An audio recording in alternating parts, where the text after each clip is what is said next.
Hi, everyone, and thanks for joining us for this final concluding part of this cash flow inflow series. So during this series of sessions, we've been looking at ways in which you can leverage cash flow to engage clients with difficult conversations and how you could potentially use cash flow with more clients or in better ways. So in this final session, we are talking about the unfortunate situation in which the only option left to clients, having exhausted a lot of their avenues, is potentially reducing their expenditure. But conversely, we're going to look at the fun side of that. So a situation where clients have a nice, healthy wedge of money and we can help them spend it. So some of these conversations are, again, areas where perhaps some firms don't use cash flow modeling already. So if you're only using cash flow modeling to help clients who are in drawdown and potentially running out of money or making that choice between annuity and drawdown. But really, when we talk about kind of proper financial planning, so talking to clients about their goals, their objectives, their dreams, there is an unfortunate truth that most of those things aren't necessarily tied to spending. So as their financial planner, help them spend. Help clients to realize their dreams, their goals, and their objectives, rather than an arbitrary income need in retirement. Maybe we can help them work towards a specific goal or objective, or spending more money, or kind of realizing their dreams and making them a reality. What we find is that a lot of clients, especially kind of baby boomers, are very conscientious savers. A lot of them may refuse or be a bit more reluctant to part with their money. They may have been fastidious savers all their lives, kind of squirreling money away into pension funds and investments. And the idea of growing those is something that they're so indoctrinated with, they're reluctant to take out from them at the other end. So can we encourage clients to spend their money? Is there any value really to leaving behind a huge estate when you could be enjoying it while you're there to enjoy it? Can we give them a permission slip? Obviously, backed up with robust, compliant output, telling them that we discussed this and that and the other, and it's all based on these assumptions. But can we give them a permission slip to spend more and to enjoy their lives?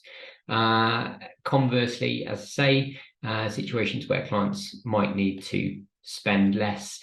And one thing that we found, so over the past few years, we released a couple of years ago a tool called Truth About Money, which is a direct-to-consumer cash flow tool, which allowed the general public to input their details and have a look at a snapshot of their cash flow and find out if potentially they need some additional financial advice to kind of help bridge the advice gap. And one of the things that we found, so on the statistics of billions of pounds worth of assets for thousands of clients that have been input onto that platform, is that about 60% of people are living beyond their means in retirement. So let's have a look, without further ado, at some software. So we're back once again with Bob and Kate, the couple that we looked at in the previous couple of sessions. What we're going to look at is a couple of different scenarios, one in which they run out of money and one in which they don't run out of money. In fact, the opposite is true.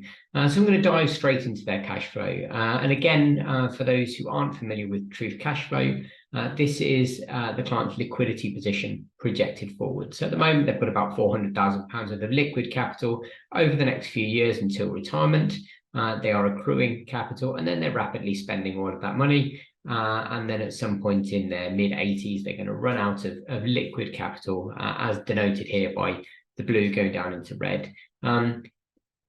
In all of the sessions in this series, I'm trying to kind of steer clear about specific advice about specific cash flow tools.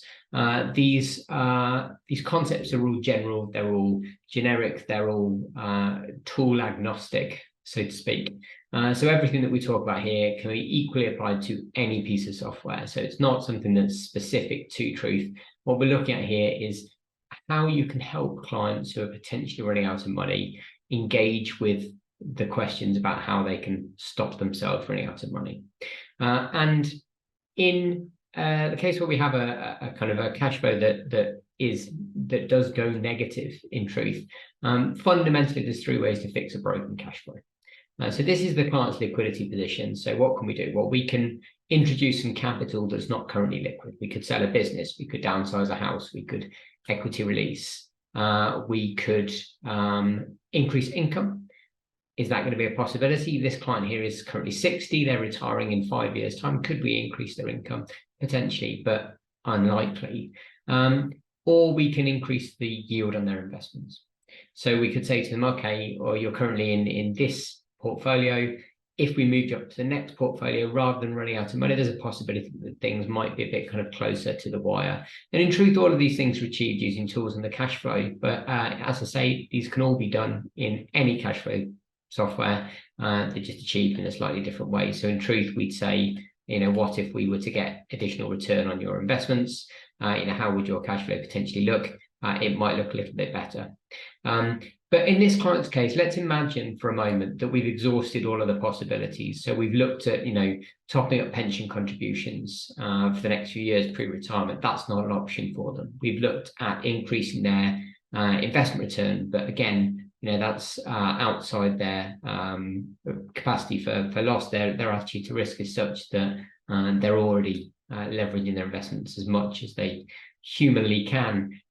We've looked at other assets that they can dispose of. There's no business, there's no properties to speak of. And we find this a lot. So we find a lot of clients who, especially kind of approaching retirement and not having thought a lot about pensions, are kind of in the asset rich, cash poor camp. So, they've potentially got some capital, but in this case, the client doesn't even have capital. Let's pretend for a moment that there is no option of drawing from capital.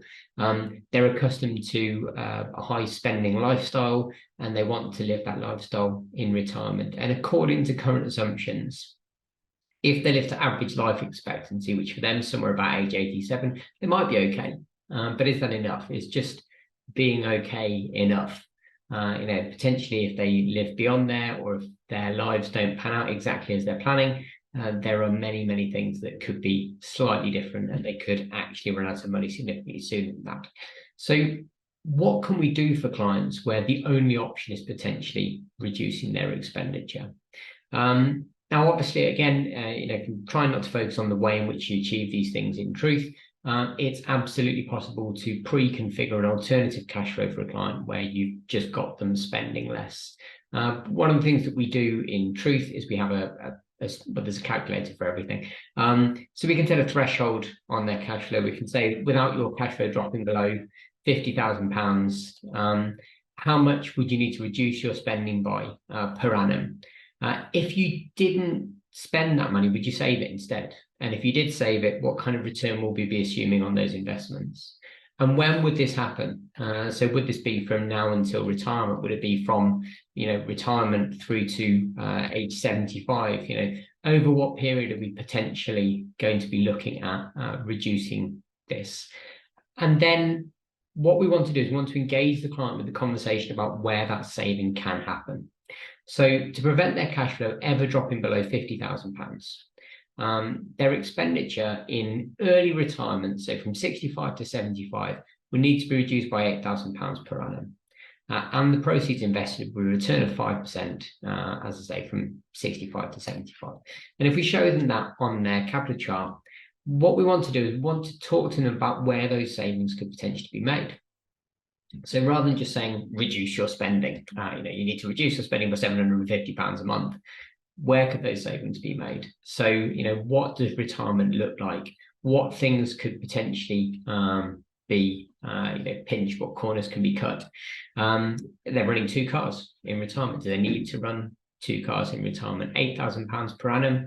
That's roughly equivalent to, I don't know, maybe buying 1 cheaper car rather than 2 expensive cars in retirement. The holiday home purchase, again, we could look at just reducing as a lump sum. So saying, how much could you spend on the holiday home rather than spending 120 grand on the holiday home? Maybe £80,000. Maybe you don't need the holiday home. But what we want to do is we want to try and engage the client with those conversations. If we've exhausted every other avenue for fixing their cash flow, we can't increase their investment yield. We can't work later, as they have to retire at this point. We can't dispose of any other capital assets. What other avenues are available to us to discuss? And can we engage the client with conversations about where those numbers are actually likely to come from? Is it actually possible to reduce their expenditure by £8,000 per annum? Or is everything on here set in stone. Is there nothing that we can change here? In which case we could look at different things over different periods. But one of the things that I found is that these numbers are often very low, especially when you're looking at things over the longer term. So if you would say to a client, how much do you need to reduce your expenditure by from now until retirement? And this client 5 years from retirement, it might be £12,000 a year. If we said for the 10 years from 65 to 75 during early retirement, as we can see, it's £8,000 a year. If we actually said from now until the end of your life, how much would you need to reduce your expenditure by? We'll often find that it could be £2,000 a year. So the longer the period over which we consider doing these things, the less they might have to reduce their spending by. And equally, if we invest the money that they're not spending, we can reduce that further. So if we were just to say, don't spend the money, they're going to need to not spend more than if they don't spend and save. Similarly, obviously, there could be even bigger savings to be made by putting the money into pension for the next 5 years, because we're going to get tax relief on that as well as investment growth.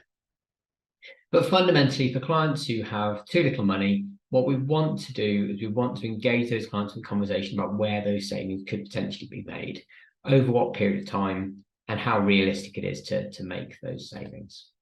Not going to spend too much time on that one, because what we generally find is that most clients who are in a position to pay for financial advice are in a position where their cash flow looks a bit more positive. So I'm just going to switch to an alternative scenario where, instead of very rapidly running out of money, Bob and Kate's cash flow looks a bit different. So what we have here is it's kind of the cash flow that we made in the previous session. Everything's nice and rosy. They're potentially looking at downsizing at some point in later life. They're retiring a couple of years later, so they've built up even more capital at that point. And this is quite typical of the cash flows that we'll see for the kind of clients who question whether cash flow is a valid use of their time. So they might say to you, okay, I've got £2 million in my pension fund. I've got this huge house. I've got an ongoing dividend from my business that's going to pay out until beyond the end of my lifetime. I've got, this capital, that capital, or even just, conscientious savers who have squirreled away enough money to not have to worry about their financial futures. And they might not even be spending very much. They might have a small pension pot, but not require any income from that. And one of the things that one of my customers mentioned to me a couple of years ago that I absolutely love is he will sit down with any client whose cash flow kind of goes upwards like this, and he'll use a tool called More Expenditure here, which is the opposite of the tool that we just looked at. And he will show clients the position if they spent more money. So if they said, kind of from retirement through to later life, how much more could you spend each month without running out of money or without running below a certain threshold that you're comfortable with? And he will run this simulation for them, and he will show them on the chart on the right hand side, and he'll say to his clients, what is the difference between this line up here and this line down there? And the clients will look at it and they'll kind of squint at the screen in his office and they'll say, well, 750,000 at the top there, so 150, so what, about £600,000? And he'll just sit there while they do that, sip his coffee, and they say, no, the difference between those two lines is opportunity. So that's all the stuff that you could have been doing in your lives without ever running out of money. So yes, you've got all this money and that's fantastic, but you could be doing more with it. And that could be spending more. It could be saving more. It could be gifting to your favorite charities. It could be giving money to the grandkids or the kids while you're still around to enjoy it. So we could say, well, okay, this client could spend an extra £3,000 every month from 67 to 85. So during that period of active retirement, when they want to be doing stuff and having fun and enjoying themselves, they could spend an extra £3,000 a month every month for that period without their cash flow ever dropping below £50,000. And actually it's £50,000 at the lowest point here, which is before downsizing at age 80. But kind of the key element here is that this could be anything. This could be a one-off gift. It could be several gifts. And as I say, it's not important how you achieve this within your software. So in truth, it's a tool that you use in the cash flow. In other software, again, it might be a tool on the cash flow, it might be running an alternative scenario, it might be prefabricating something, it might be tweaking or adjusting or showing the clients a different simulation. But in this situation, what we're saying to the client is, look, you have this capital here at your disposal. Yes, you could very well continue forwards, and you think you don't need cash flow modeling, but without cash flow modeling, how can we engage clients with this conversation about how much more they could potentially spend, and how do we give them any kind of compliant output that shows them that we've discussed this conversation with them, that we've had this conversation with them, that we've advised them of an appropriate level of spending, and God forbid, should it ever come back to us in future, we can record how we've come to this figure, and that it's documented, and that we've illustrated to them in a really kind of consumer duty friendly way, and a really transparent chart here. This is the difference if you spend an extra £3,000 a month. And again, kind of the beauty of cash flow modeling as part of the advice process is that it encourages clients to engage with the model and build something collaboratively with you. So what we don't want to do is to set them off today. Bob and Kate here are 60. We're projecting here for 40 years of their financial futures, and we are saying to them, in 5 years' time, you can spend £3,174 extra a month for 10 years, or 20 years, 18 years, as the case may be. Obviously, that's a nonsense. Nobody could possibly predict to the pound exactly what they could spend in future. The whole point here is that we have got Bob and Kate to engage with the process and to feed all of that detail in, what they think they're going to be spending, what they think their assets are going to do in future, what they think their income is going to do in future. And according to those assumptions that we have sat down with them today and agreed, this is the truth. Now, where things go from today onwards for the next 7 years pre-retirement, and then in those 18 years of active retirement, that's a very different question. So obviously what we want them to do is to understand that this is an ongoing project that we are conducting together. And the purpose of that project is to help them realize all of their goals and objectives and dreams and wishes, go traveling around Europe, lavish gifts on the grandkids, whatever it might be. And effectively, by doing this, we can give them that permission slip and say, look, yes, you could spend more money. You could spend more money today as a lump sum. You could spend this much money over this period of time. And here is a chart that illustrates to you exactly what the implication will be if you are reluctant to spend your money. Here is the value of cash flow modeling for you. It's not just something that is the preserve of people who are considering annuity versus drawdown. It is a decision-making tool that we can use to help clients visualize their financial futures and make informed decisions as a result of that, whether that is spending more, spending less, whether that is requiring additional protection, or considering the shape of their retirement, or whether it is incorporating the costs of long-term care, or the potential impact of adverse market events. So fundamentally, what we wanted to achieve with this series of sessions was to give some inspiration in terms of different contexts and different ways in which cash flow modeling can be used, and how to engage those clients who don't buy into the concept with cash flow modeling as a thing. So we've always said that cash flow in itself shouldn't be a service. It shouldn't be something that you sell to clients as an additional product. It's something that can be an added value to your existing service, to your existing clients. And we think that cash flow modeling is genuinely relevant for all clients in all contexts. So every client has a financial decision to make. Every client has a pivotal financial choice in their futures, whether they are worth £5 million or £5. Whether they have businesses and assets, or whether they have nothing at all. Now, generally, most clients who are paying for financial advice will be in a position where they have some kind of financial assets to fall back on. But we have helped clients over the years who are, divorcees, who are looking at challenging the Duxbury table settlement figures they've been given. We've worked with Court of Protection, Court of Injury Protection cases where people are contesting figures that have been awarded to them. We've worked with countless cases where people have perhaps separated and require financial advice to try and maintain the lifestyle that they've become used to as a couple. There's always a question to be answered, and Cashflow modeling hopefully can help you answer some of those questions.